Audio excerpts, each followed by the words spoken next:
Alright, magandang araw po sa ating lahat. I hope you are all safe and secure in your homes as you watch this video. So, this is a tutorial for beginners on how to use Zoom. Ito po ay step-by-step guide kung paano gamitin ang Zoom application. Again, hindi po ako endorser ng Zoom. I'm doing this for free to share my knowledge and expertise in this area and help others in these trying times. Alright? So let's start.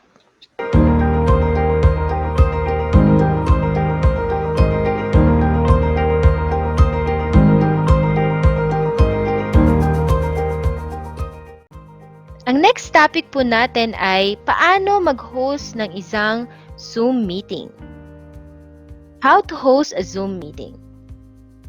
Once na-download at na-install nyo na po si Zoom, you're ready to get started. So you need to set up your account, schedule your meetings, send invites, and facilitating the meeting proper.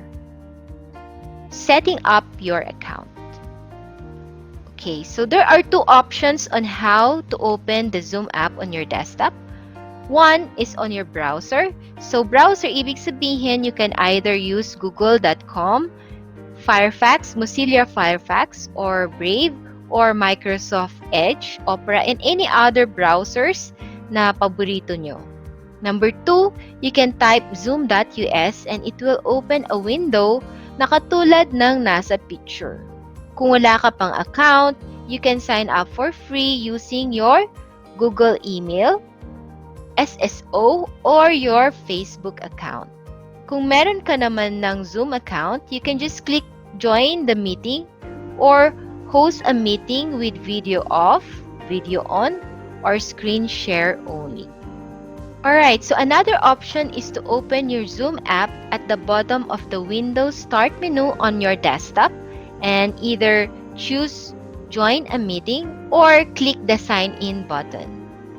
If you click on the sign in button, it would look like the image here. Log in using the email and password that you have created or with a Google or your Gmail account. Sign in with Facebook or sign in with SSO. How to schedule your Zoom meetings. Alright, so dito po makikita natin ang apat na buttons. Merong new meeting, my join meeting, merong schedule, and share screen. So i-click nyo lang po ang schedule button. This will open the scheduler window. So this is a scheduler window. Select your meeting settings. Note that some of these options may not be available if they were disabled and locked to the off position at the account or group level. Alright, so number 1 na makikita po natin at the top left button is topic. So enter a topic or name for your meeting. Makikita po natin dyan yung start. Select a date and time for your meeting. You can start your meeting at any time before the scheduled time. Or you can also manually enter any time. For example, you can enter 15 in the minutes field to schedule a time in a 15-minute increment. Okay? So meron po ditong duration. How many hours? How many minutes? Would it be a recurring meeting? And you can also check on the time zone. By default, Zoom will use your computer's time zone. So click the drop-down menu to select a different time zone. For recurring meeting, the meeting ID will remain the same for each session. At the middle part, there is the meeting ID. You can generate automatically or you can have your personal meeting. Number 3 is the security. There's the passcode. You can always enter a meeting passcode. Joining participants will be required to input this before joining your scheduled meeting. So note, the meeting passcode must meet complexity requirements set by your admin. The next one is video. So you can, as a host, you can turn it on or off, or the participant can also turn it on or off. Alright, so the next one is audio. There are three buttons here. There's telephone, computer audio, or you can either use the telephone or computer audio. Number 6 is the calendar. So you need to select a calendar service to add the meeting to and send out invites to your participants. For advanced options, click on the arrow to view additional meeting options. So dito po makikita natin once na na-click po natin yung advanced options, you can either enable join before host, you can mute participants upon entry, you can authenticate users when they join or sign in to Zoom, or you can automatically record meeting on the local computer. So you can always save that. Alright? I hope malinaw po ito. Step 2, paano mag-send ng Zoom invitations? Again, dito po sa ating screen, makikita po natin yung new meeting, join a meeting, schedule, or share screen. When you start Zoom, you'll be offered a few different options. So select the orange new meeting icon to start a new meeting. So once selected, you'll now be in a virtual video conference room. At the bottom of the window, we can see the participants option. Click the arrow up and select the invite button. So a new window will appear presenting various methods for inviting people to the call. You'll be in the Contacts tab by default. So if you already have the list of contacts, you can simply select the person you want to contact and then click the invite button in the bottom left corner of the window. Alternatively, you can select the email tab and choose an email service to send the invitation. So you have three options. You can select the default email or the Gmail and Yahoo email respectively. When you select the service you'd like to use, an email will appear with the different methods for the user to join your meeting. Enter the recipients in the to address bar and then select the button. Or you can always copy-paste the Zoom meeting URL and you can paste it on your Facebook Messenger. Most of the time po kasi people are more adept on using the Facebook Messenger. So parang mas madali po sa kanila na i-copy-paste na lang yung invite doon sa Facebook Messenger nila. Alright, so you can also choose that option. Again, if you have any questions, you can always comment below and I'll try to answer it as soon as I can. Alright, so now we are on the meeting proper. Again, click on the new meeting. And once na nasa meeting proper na po tayo, maraming features ang nakalagay doon. So let's check it out. Okay, so this is our virtual window. Kapag na-click na po natin ang orange button stating a new meeting, papasok na po tayo sa ating virtual meeting. Alright, so may prompt po si Zoom. Kung gusto mong mag-join with computer audio, you can click it or test the speaker and microphone to check for technical issues. Alright, so this will be our audio settings. At the bottom left corner, makikita po natin ang mute microphone icon. I-click lang po natin ito at lalabas yung settings sa inyong audio. You can select the best microphone or speaker installed in your computer or just click the same as system for default. Again, you can adjust and test for any technical issues. Makikita rin po natin dyan sa virtual window yung video settings or stop video. At the second bottom left corner, i-click po natin at lalabas yung settings sa inyong video. You can select the best camera installed in your computer and set it up. Kung gusto nyong pagandahin ang inyong background at ayaw nyong makita ang kalat sa paligid ninyo, good news dahil nag-o-offer po si Zoom ng virtual backgrounds. So click the Choose Zoom Background and check a few virtual backgrounds installed depending on your computer's specifications. You can also choose the video filter and choose video color shades depending on your current mode. We will discuss more about this sa ating settings in a while. Another feature you can see in the virtual window is yung share screen. Alright?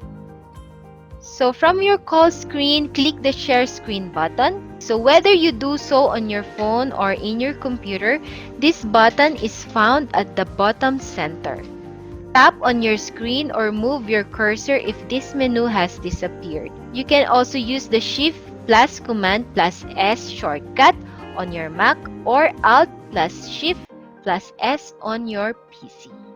Okay, so on your desktop, this will open a pop-up with options. Andito po makikita mo natin yung basic, advanced, and files. Andito rin po yung whiteboard sa taas, upper top portion ng ating screen. So select what you'd like to share and click the blue share button to proceed.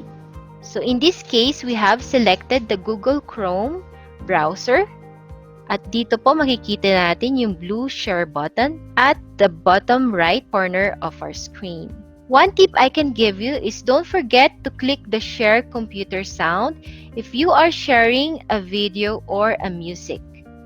Alright, so this will automatically broadcast the app or desktop view you chose to share. A small zoom pop-up will be visible at the top of the screen, reminding you that you are broadcasting. If you hover over this pop-up, you can find the 3 dots or the more options. So makikita po natin dito yung more options.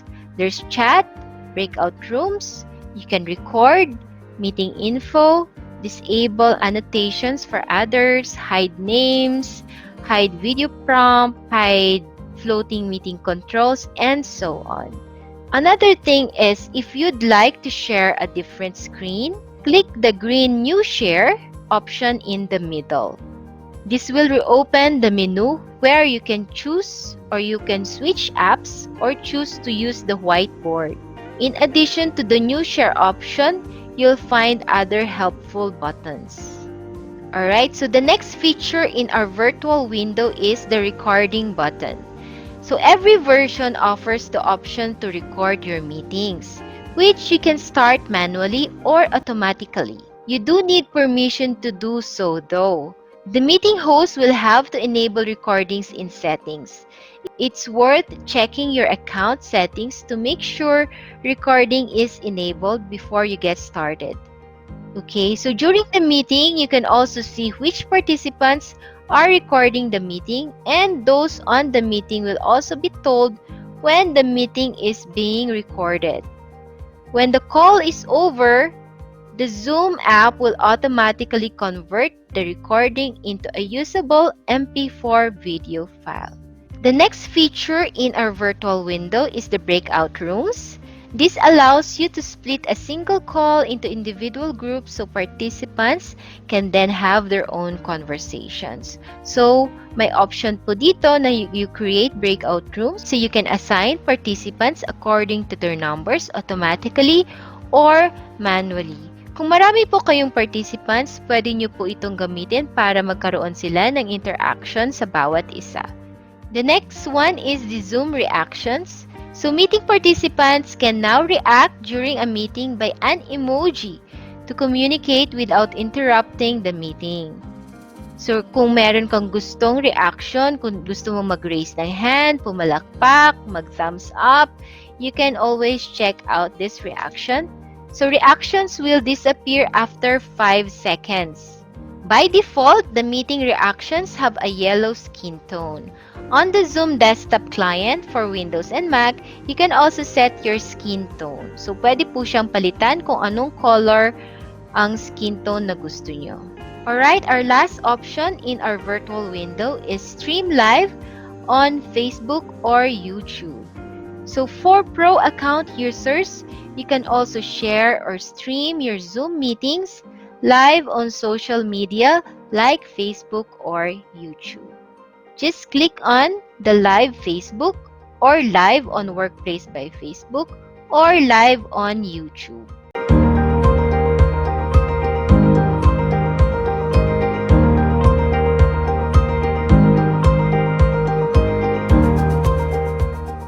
Also, you can share your meeting live on Facebook. So, i-click nyo lang po itong live on Facebook. Mag-open po siya kung ano yung available na naka-open na Facebook nyo. You can either choose where you want to post your live video. So, you can either click this arrow down. You can share it on your timeline. Pwede nyo rin pong i-share on your friend's timeline. You can either share in a group, share in an event, or share on a page you manage. So, I can share it with Skillshare with ADC, and then click next. So, hintayin lang po natin siya. It's preparing live streaming preview.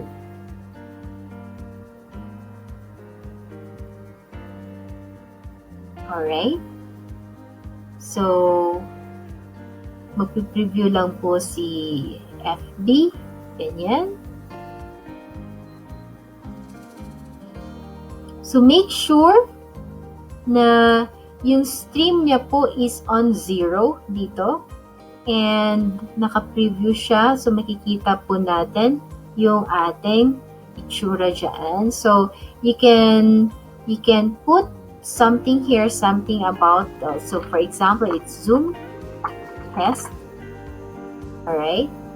So, you can copy.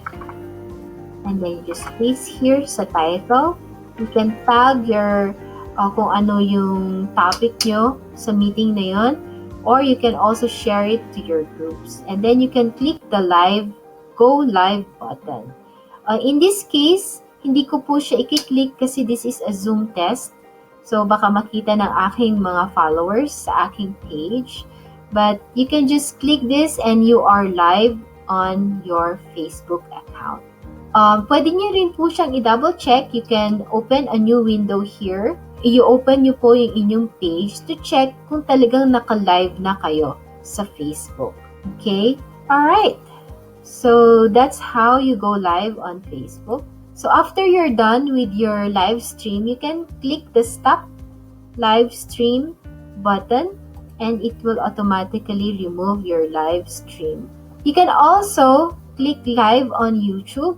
So, if you have a YouTube channel, you can post. Pwede ka pong mag-post ng meeting mo or your webinar live on YouTube. You just click on Live on YouTube. It will direct you to open your Gmail account. Choose your Gmail account. Once chosen, it will open a window to broadcast your Zoom meeting live on YouTube.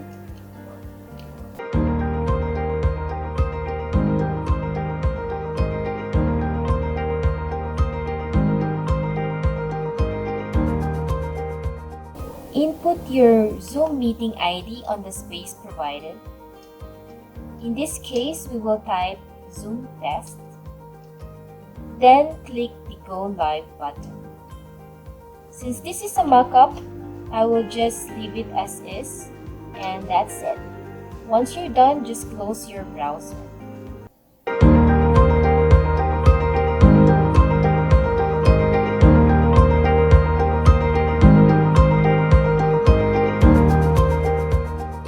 The next topic we're going to talk about is the settings or the video conference features. Para mas happy ang ating video call experience, pwede po natin itong i-set up. So, paano po natin ito gagawin? So, uulitin, i-open lang po natin ang ating Zoom app sa ating desktop.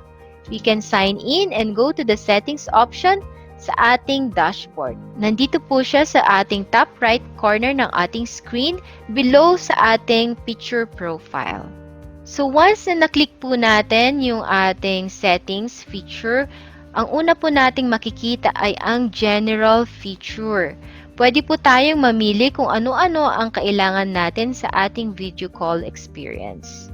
So nandyan po yung start Zoom when I start Windows, use dual monitors, ask me to confirm when I leave, and then you can also change your reaction skin tone as per I've mentioned a while ago.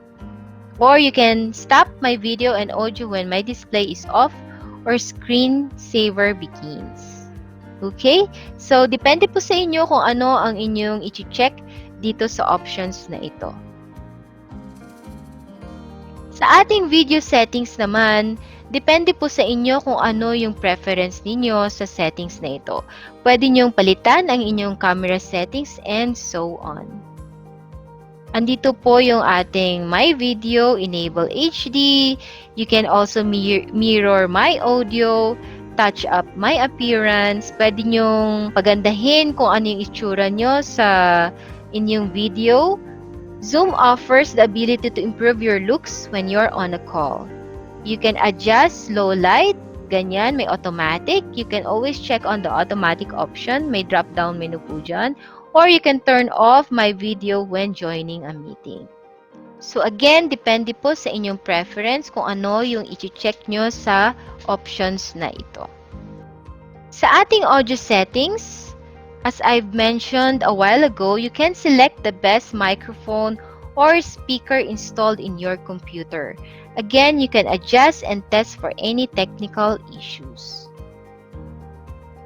Sa ating screen share option naman, dito nyo po pwedeng palitan kung full screen ba yung i-share nyo or kung ilang frames per second ang pwedeng i-share or kung may green border yung content na i-share nyo. Again, it depends on your preference.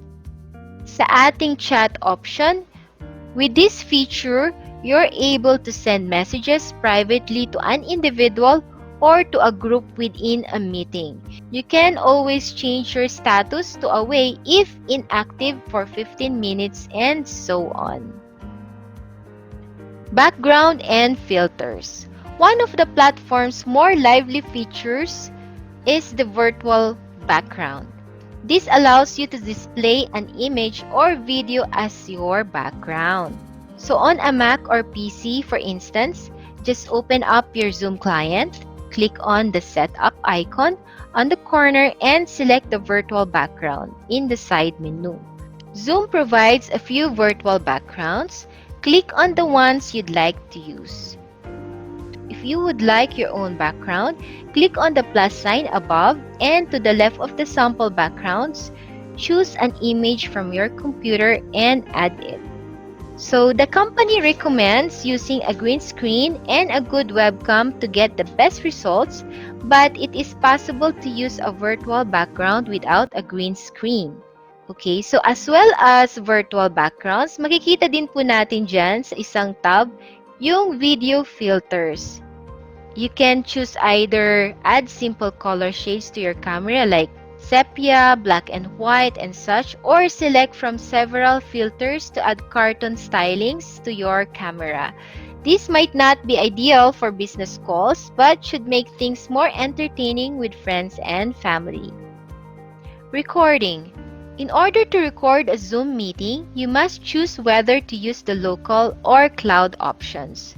Local means you store the video file yourself on your computer or in another storage area.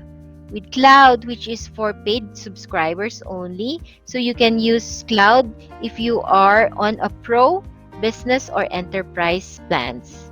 Zoom stores the video for you in its cloud storage. But to record video, you need Zoom on Mac OS, Windows, or Linux. So when you record a meeting and choose record to the cloud, the video, the audio, and the chat text is recorded in the Zoom cloud. So in this image, cloud recording is not shown as this is a free plan. For the profile settings, click the Edit Profile and a new tab will open in your browser and you can edit your profile from there. Statistics. For the statistics settings, pinapakita po rito yung status ng inyong dashboard, kung ilang memory, bandwidth, network type, and so on yung nagagamit ni Zoom. Feedback. If you have any feedback for Zoom, you can always type in the space provided and click the Send Feedback. Zoom's technical support will come back to you as soon as they can through your registered email address. Keyboard shortcuts. Alright, for those who loves keyboard shortcuts, this feature is for you. Kung kaya nyo pong i-memorize ang mga ito, pwede naman po. If it will make your life easier, then go ahead. You can always check this out in the settings dashboard. Accessibility feature. For better Zoom performance, make sure to enable all accessibility features. Zoom is an accessibility feature that makes everything on your iPhone or iPad screen bigger and much easier to read. To enable Zoom, you must need to head to the Zoom settings in the Accessibility Settings menu. This is also where you will access the options for tailoring the accessibility feature to your wants and needs. If you are new to Zoom, the tricks and tips below will show you how to use the app better, to work, to learn, and to communicate with others virtually. Number 1, create recurring meetings. Zoom lets you create recurring meetings. You can set the call settings you want once and have them be in there every time you plan to meet, and you can join calls using the same URL each time. Number 2, create personal meeting ID. Only available for pro accounts or higher, a personal meeting ID will make your meetings more secure while also making it easier for you and your friends and colleagues to connect. Number 3, see who attended. Say you're using Zoom to hold a mandatory event like a university lecture or a safety training session. You probably want to know who attends. You can get that information from a report once the meeting is finished. The attendee list for all meetings lives in the Zoom account management report section. Look for usage report and then click meeting to find the meeting you want, and then you can always select the report type and date range and generate the report. To generate an attendee list, you need to be number 1, the host of the meeting, number 2, in a role with usage report enabled, or an account administrator or the owner. You also need a pro API partner business or an education plan. Number 4 is waiting room. This is a feature to keep participants in a waiting area until the host is ready for them, particularly handy for remote interviews or office hours. This feature is now on as default for education, basic, and single license pro account. Number 5, you can also co-host calls. So whatever your circumstances, you can start a Zoom call and have more than one person be in charge. And number 6, remote support. A helpful feature that allows you to take control of another participant's screen or to provide one-on-one support to a participant. Security issues and updates. So the Zoom company has made several moves to counter security issues and reassures users about the importance of security and privacy. This includes simple things like removing the meeting ID from the title bar of the call, so if users share screenshots online, the meeting isn't exposed to future abuse. The company has released a number of updates to the app to boost the security credentials. Zoom has been updated with several security changes to help reassure users. One of these has been the requirement for a password as default for Zoom meetings. This, combined with virtual waiting rooms, ensure that only those people who have been invited to the call are actually allowed in. So what is Zoom bombing? You might have heard of Zoom bombing before. The rise in prominence of Zoom has led to being abused by internet trolls. One case of Zoom bombing is yung nangyari kay Mayor Vico Sota before. He was using the Zoom app and a picture pornographic image popped up on his screen, but he still managed to continue talking without being distracted. Zoom bombing refers to people who gain access to Zoom calls without being invited and try to wreak havoc by showing graphic videos, pornography, and other inappropriate content. Earlier in the year, there were a number of widely reported Zoom bombing cases, which led the company to crack down on them. Now, whenever you start a call, it will be password protected by default, making it exponentially harder for anyone you don't know to gain access. So most calls nowadays also have a waiting room function, which requires the host to approve anyone who wants access to the Zoom call.